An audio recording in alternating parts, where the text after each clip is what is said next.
जय हिंद दोस्तों, स्वागत है आपका हमारे YouTube चैनल गवर्नमेंट किंग पर। आज की डिस्कशन राजस्थान पत्रिका, गति 93 शब्द प्रति मिनट। टॉपिक लूट की छूट, दिनांक 4 जुलाई। दोस्तों, अगर आप हमारे चैनल पर नए हैं तो हमारे चैनल को सब्सक्राइब जरूर करें, साथ ही साथ बेल आइकन को भी दबा दें ताकि आपको हमारी वीडियो सबसे पहले मिलें। और दोस्तों, अगर वीडियो पसंद हो तो वीडियो को लाइक, शेयर एंड कमेंट जरूर करें। चलिए दोस्तों, डिस्कशन करते हैं स्टार्ट। मन को कीजिए एकाग्र। डिस्कशन स्टार्ट होगी 5 सेकंड में। रेडी। तो अब भारतीय रेलवे को भी निजीकरण की पटरियों पर चढ़ाया जा रहा है। भारत सरकार ने इसकी पूरी तैयारियां कर ली हैं। सब कुछ योजना के हिसाब से चला तो 2 वर्ष बाद अप्रैल 2023 में देश के कुछ रेलवे मार्गों पर निजी हाथों के नियंत्रण वाली रेलगाड़ियां चलने लगेंगी। रेल निजी क्षेत्र में चलें, इसमें कोई बुराई नहीं है। 30 वर्ष पहले हुए उदारीकरण वैश्वीकरण के बाद तो करीब करीब सभी क्षेत्र उसके लिए खोल दिए गए थे। सैन्य क्षेत्र तक इस क्षेत्र ने काम भी कम नहीं किया है। आज़ादी से पहले और आज़ादी के बाद खुद को खुद ही खड़ा किया और देश को बनाने में बड़ा योगदान दिया। लेकिन इन 30 वर्षों में उसने आया हर बात के लिए सरकार की ओर देखने का परिवर्तन चिंताजनक है। पहले यह केवल साधन सुविधाएं लेने तक सीमित था, लेकिन अब यह उससे भी आगे सरकारी उपक्रमों पर नियंत्रण तक पहुंच गया है। बेशक इसके लिए उसे अकेले जिम्मेदार ठहराना सही नहीं होगा। जैसे ताली एक हाथ से नहीं बज सकती, वैसे ही कोई भी सरकारी संपदा बिना सरकारी स्वीकृति के निजी हाथों में नहीं जा सकती। सरकारी कहें या जनता की संपदा का निर्माण होने में सालों लगते हैं, लेकिन सरकार उसे निजी हाथों में सौंपने का फैसला करने में ज़्यादा समय नहीं लगाती। विराम पैरा। पूर्व प्रधानमंत्री बीपी नरसिम्हा राव ने जब उदारीकरण की शुरुआत की तो थोड़ा विरोध हुआ, लेकिन फिर सब सामान्य सा हो गया।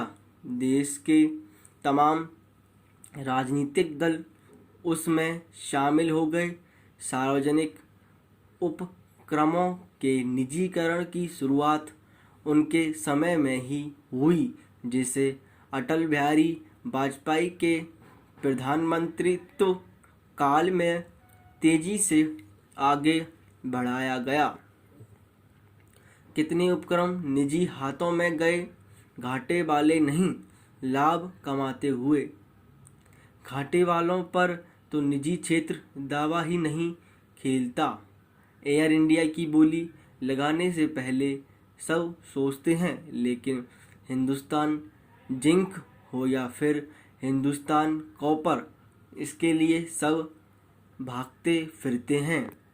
कोरोना के पहले अडानी समूह ने देश के कुछ हवाई अड्डों के विस्तार और प्रतिबंध का ठेका लिया। आश्चर्यजनक रूप से तब यह सब मुनाफे में चल रहे थे, लेकिन अब जैसे ही कोरोना में आया कम हुई, समूह ने यह काम कुछ महीनों के लिए टाल दिया। कहने का मतलब, निजी क्षेत्र घाटे का कोई काम हाथ में लेना ही नहीं चाहता। तब यह प्रश्न स्वाभाविक रूप से उठता है कि देश प्रदेश की सरकारें मुनाफा दे रहे हमारे उपक्रमों को निजी क्षेत्र की भेंट क्यों छड़ाना चाहती हैं। यह उपक्रम किसी सरकार की बपौती नहीं है।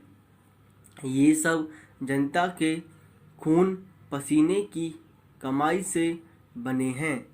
तब सरकारें जिनका रोल केवल उनके ट्रस्टी या रखवाले जैसा है, कैसे उन्हें बेच सकती है। रेलवे के निजीकरण में भी ऐसा ही हो रहा है। शुरुआती तौर पर खोले जा रहे सारे रूट फायदे के हैं, भले अभी यह कुल का 5% हो, पर धीरे धीरे बढ़ता जाएगा। सरकार के पास घाटे के रूट रह जाएंगे। सरकार को पुनर्विचार करना चाहिए। जरूरी हो तो न्यायपालिका भी हस्तक्षेप करे। जनता के पैसे से खड़ी हुई संपत्तियों की लूट रुकनी ही चाहिए। विराम पैरा।